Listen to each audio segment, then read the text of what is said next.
সবাইকে জানাই আজকে শুভ নীল পূজার অশেষ অশেষ শুভেচ্ছা।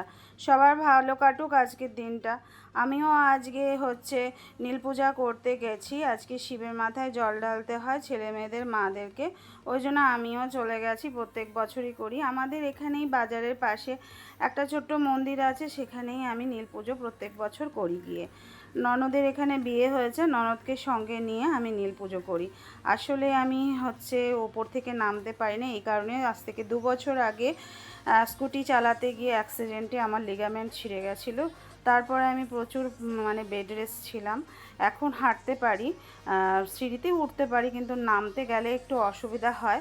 ওই জন্য ননদ আমাকে ধরে নামিয়ে দিল। এরপর আমি পুজো দিয়ে ভেতর থেকে নেমে এসে নন্দী মহারাজকে আমি জল ঢেলে পুজো করলাম।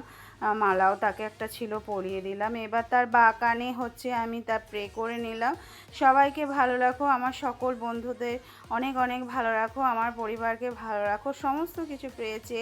এবার আমি ধূপ ধুনা দেখিয়ে আমি মনে সমস্ত সর্বকামনা পরিবারের সকলের বন্ধুবান্ধব সবার কামনা করে আমি আমার পূজাটাকে সম্পন্ন করলাম। এবার ননদের সঙ্গে আমি 3 পাক ঘুরলাম। 3 পাক ঘুরে নাকি প্রে করতে হয়, সেটাও আমি সারলাম। তো 1 বার 2 বার 3 বার ভোলেনাথকে সমস্ত কিছু আর কি জানিয়ে ভালো থেকো সবার কামনা করে, মনস্কামনা করে আমার পূজাটিকে আমি সম্পূর্ণ করলাম।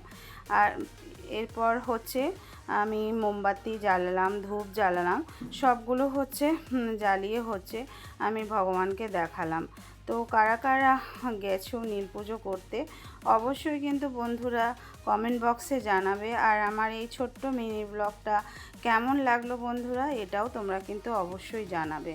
তো আমি আবার ফিরে এলাম ঘরে ফিরে এসে আজকে তো নাকি ব্রত, যেহেতু উপোস থাকতে হয়, তো ঘরে এসে আমি সাবু মাখা বানালাম। সেই সাবু মাখা বানাতে গিয়েও এক ঝামেলা, ছেলে এসে জিজ্ঞাসা করলো, এটা আবার কি খাচ্ছ, এটা আবার কি করছো? আমি বলছি আমি একাকই খাবো, আমি বানাচ্ছি যখন তোরাও খাবি, এটা খেয়ে তো দেখ কেমন হয়েছে। আগের বছর তাও একটু ছোট ছিল, কিছু বলেনি, এবছর শুধু জিজ্ঞাসা করছে কি বানাচ্ছ। তো যখন আমি হাতে তুলে ধরে দিলাম তখন তার তো খুবই ভালো লাগলো, খেয়ে নিল। এবার বাদ বাকিটা যেই আমি খেতে বসেছি, আমি কতটা খাচ্ছি না খাচ্ছি সেটা আমার ছেলে আমাকে লুকিয়ে তুলেলো। তাও আমি বললাম তুলিস না, কিন্তু কে আর শোনে এই কথা, তবুও তুলে দিল। যাই হোক, তবু তোমাদের সঙ্গে শেয়ার করে ফেললাম এই সাবু মাখা।